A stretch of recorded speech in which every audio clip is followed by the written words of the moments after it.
จานใหม่อะไรอยู่นี่นี่พอมาเอาทำหลัง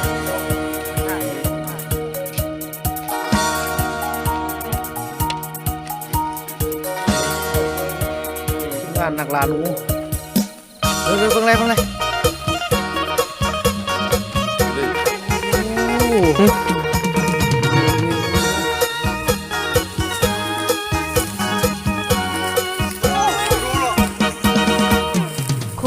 นจนคืออา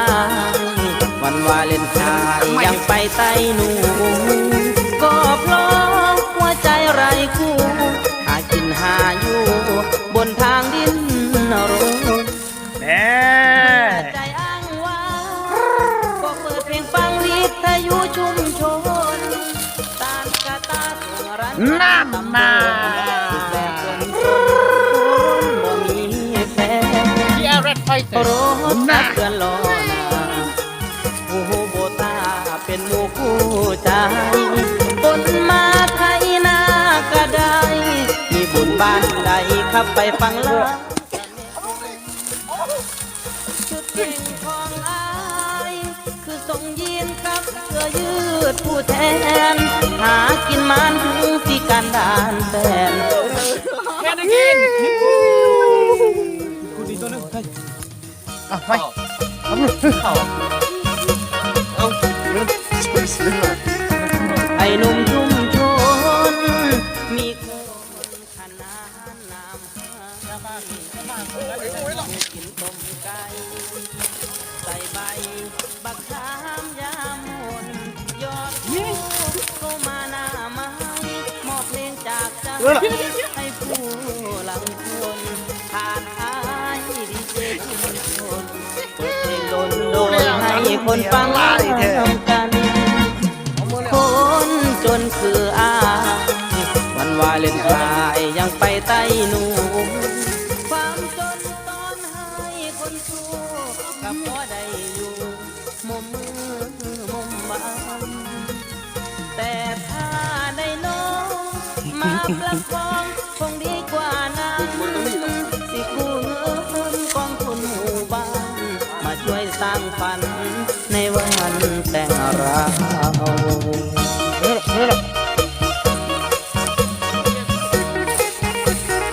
โยนไปหรอ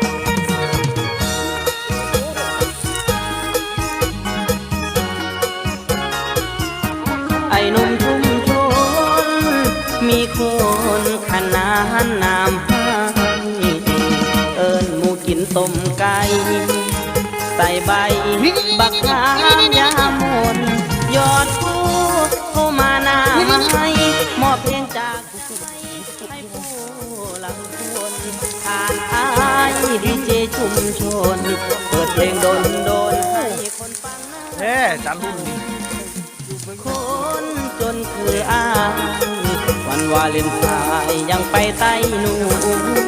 ความจนตอนให้คนสู้กับก็ได้อยู่มุมมือมุมบ้านแต่ถ้าได้น้องมาประคองคงดีกว่านั้นสิกู้เงินกองทุนมาช่วยสร้างฝันในวันแต่งเรานี่ระบบสองตัวเลยช่วงตัวหรือเปล่าโอ้ลาแต่บานควันนี่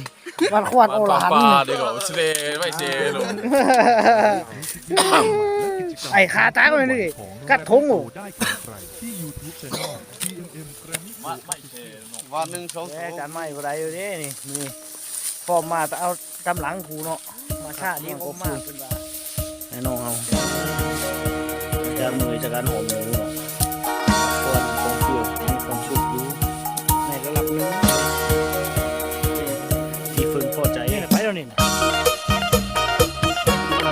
อยู่เลยกิน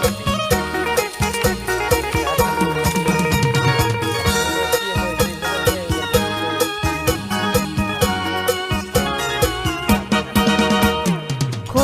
นจนคืออายวันวาเลนไทน์ยังไปไต้หนูก็เพราะหัวใจไร้คู่หากินหาอยู่บนทางดินร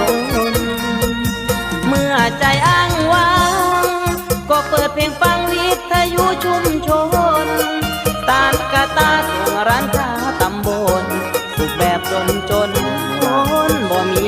แฟนรถขับเคลื่อนล้อหน้าผู้โบตาเป็นหมู่คู่ใจคนมาไทยนากระไดมีบุญบ้านใดขับไปฟังล้างกะแม่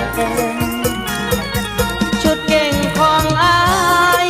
คือส่งยีนกับเสื้อยืดผู้แทนหากินมันถึงสิการด่านแฟนหัวใจป้อนแอนแม่ชีวิตยังโจด